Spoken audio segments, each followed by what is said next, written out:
दोस्तों, Zorawar lightweight tank को सेना में शामिल करने से पहले अब डीआरडीओ की तरफ से जोरावर लाइटवेट टैंक के हाई अल्टीट्यूड फायर टेस्ट को करना शुरू कर दिया गया है। अभी तक हम अपने जोरावर लाइटवेट टैंक के कई बार फायर ट्रायल को कर चुके हैं और इन फायर ट्रायल को अभी तक अलग अलग रेंज में कंडक्ट किया गया था। इन टेस्ट के दौरान जोरावर लाइटवेट टैंक ने शानदार परफॉर्मेंस दिखाई थी, लेकिन अब हाई अल्टीट्यूड फायर टेस्ट में भी जोरावर लाइटवेट टैंक ने शानदार परफॉर्मेंस दिखाई है। जोरावर लाइटवेट टैंक की बात की जाए तो इस टैंक के अंदर जॉन कॉकरेल की टैरेट लगी हुई है। जॉन कॉकरेल की जो ये टैरेट है, ये पहले से ही एक प्रूवन टैरेट है। इस टैरेट को हमने अपने जोरावर लाइटवेट टैंक के अंदर इसलिए लगाया है ताकि जल्द से जल्द जोरावर लाइटवेट टैंक की टेस्टिंग को पूरा किया जा सके। और अब इस टैरेट ने हाई अल्टीट्यूड रीजन में भी खुद को प्रूफ कर दिखाया है। जोरावर लाइटवेट टैंक के हम सितंबर में भी ट्रायल्स को कर चुके हैं, लेकिन उस समय जो ये ट्रायल्स किए गए थे, इन ट्रायल्स को प्लेन एरिया में किया गया था। लेकिन अब दिसंबर में high altitude test Zorawar lightweight tank के करने शुरू कर दिए गए हैं। और इस समय बताया ये जा रहा है कि जो हमारे जोरावर लाइटवेट टैंक के ट्रायल्स किए जा रहे हैं, इन ट्रायल्स से डीआरडीओ काफी ज्यादा सेटिस्फाई है। जोरावर लाइटवेट टैंक एक 25 टन कैटेगरी का लाइटवेट टैंक है और इस समय इस टैंक के ट्रांसपोर्टेशन की टेस्टिंग को भी साथ साथ किया जा रहा है, जहां पर हमारी वायुसेना अपने एयरक्राफ्ट की मदद से जोरावर लाइटवेट टैंक का एक जगह से दूसरी जगह पर ले जाकर टेस्ट कर रही है।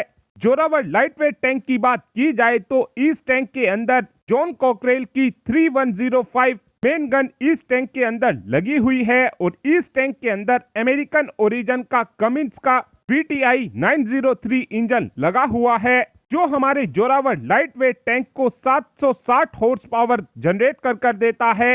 हमारे इस जोरावर लाइटवेट टैंक के अंदर कामिकाजी ड्रोन को भी लॉन्च करने की क्षमता मौजूद है। अभी आप जितने भी कंपोनेंट हमारे इस जोरावर लाइटवेट टैंक के अंदर विदेशी देख रहे हैं, इन सभी कंपोनेंट को आने वाले समय में स्वदेशी कंपोनेंट की मदद से रिप्लेस कर दिया जाएगा। इस समय हमारे जोरावर लाइटवेट टैंक के अंदर इसलिए विदेशी कंपोनेंट को लगाया गया है ताकि जल्द से जल्द हम अपने जोरावर लाइटवेट टैंक के सभी ट्रायल को पूरा कर हमारी सेना को इस टैंक को सौंप दे। और जब ये टैंक हमारी सेनाओं को मिलना शुरू हो जाएगा, उसके बाद हम धीरे धीरे कर अपने जोरावर लाइटवेट टैंक के अंदर स्वदेशी कंपोनेंट को लगा सकेंगे।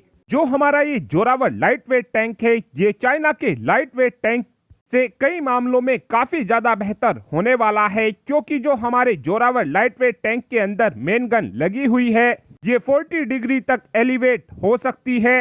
इस टैंक का इस्तेमाल हम -10 डिग्री से +42 डिग्री तक इस टैंक का इस्तेमाल कर सकेंगे। हमारे इस जोरावर लाइटवेट टैंक को डीआरडीओ और एलएनटी ने मात्र 2 सालों से भी कम समय में ही बनाकर तैयार किया है। इस टैंक को हम कुछ महीने पहले भी बनाकर तैयार कर सकते थे, लेकिन उस समय जब हम अपने इस टैंक के अंदर जर्मनी के इंजन का इस्तेमाल करने वाले थे, लेकिन उस समय जर्मनी ने अपने इंजन भारत को देने से मना कर दिया था, जिस कारण इस टैंक को बनने में 2 से 3 महीनों का लेट हो गया था। और अगर जर्मनी अपने इंजन हमको पहले ही दे देता तो ये टैंक 3 महीने पहले ही बनकर तैयार हो जाता। इस समय देखा जाए तो हमारी सेना की तरफ से शुरू में 59 की संख्या में इन टैंकों को लिया जाएगा, लेकिन बाद में इन टैंकों का ऑर्डर बढ़ाकर 295 भी किया जा सकता है। डीआरडीओ के इन टेस्ट के पूरा हो जाने के बाद हमारी सेना की तरफ से भी जोरावर लाइटवेट टैंक के यूजर ट्रायल को किया जाएगा और उसके बाद ही जाकर हमारे इन टैंकों का ऑर्डर दिया जाएगा। और अब आप ही कमेंट कर बता सकते हैं कि हमारी सेना के पास कितनी संख्या में जोरावर लाइटवेट टैंक होने चाहिए। इस बात का आंसर आप कमेंट बॉक्स में दे सकते हैं। Thanks for watching this video. Have a good day.